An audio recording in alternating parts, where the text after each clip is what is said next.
Dati pong malakas na tubig ang linalabas ng patubig na ito, pero simula nung na-abandon, na-stuck ng mahabang panahon, ay ngayon hindi na nakakahigop. At ngayon po ay tuturo ko po sa inyo kapag yung mga ganitong style ng mga patubig ninyo, kapag na-stuck ng mahabang panahon, ay meron pong inaayos bago gamitin para makahigop ulit. Normal lamang po na merong may stuck up sa mga aparato nito kapag ito ay na-abandon ng mahabang panahon. Bali yung pump po andun sa baba, pati rin po yung pitcher pump andun sa baba. Yung makina po andito sa taas, kaya meron lang pump belt. Kaya po ipinunta dun sa baba yung pump at saka yung pitcher pump kasi po malalim po ang water level dito.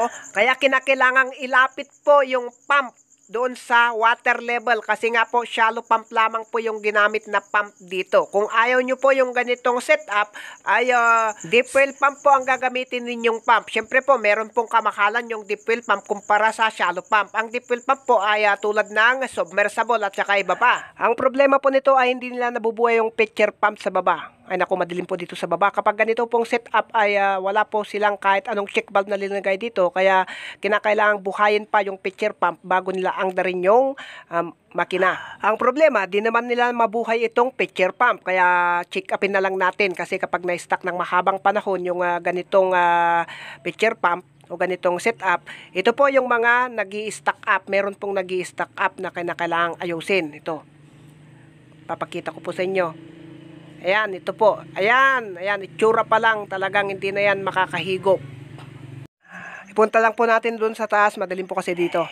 Ito ang dahilan kung bakit hindi nakahigop itong pitcher pump na to. Nag-stack up po yung valve sa gitna ng sapita na ito. Ito ang karamihan na nai-stack up kapag na-abandon yung mga ganitong mga puso, kahit anong puso. Nag-i-stack up po yung mga ganito. Kaya ang gagawin, linisan lang, tsaka saka balik lang. Okay na ulit. Maghapon po nila itong binubumba kahapon, talagang hindi po talaga makakahigop ng tubig. Ay kahit isang linggo pang magbubumba ay talagang hindi na po makakahigop kapag ganito na. Nag-stack up na eh. Balian mga kaberto, dinayos na po natin. Lininisan lang kasi nga nag-stack up lang. Ayan, bali ngayon, ayan, gumagalaw na po. Ayan, di meron nang papasukan ng tubig. Di balik lang, okay na. Bali, ito lang ang naging problema. Kaya po kung meron po kayong mga patubig o poso na na-stuck ng mahabang panahon, ay ito lang po yung mga check upin ninyo. Hindi po kayo tatawag kaagad ng tubero kasi nga po ang tubero kapag lumalakad ay grupo, ay naku, lugi negosyo po sila.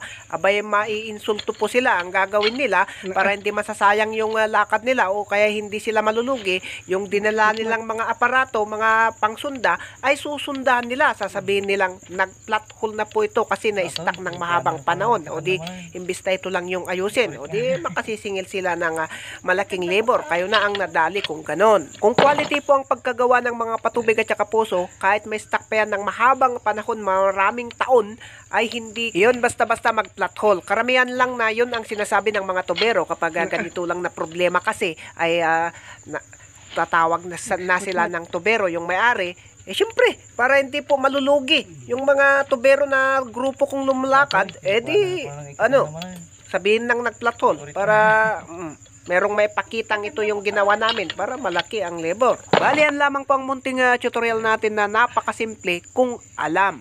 At namamaalam na rin ang iyong lingkod, Boy Berton.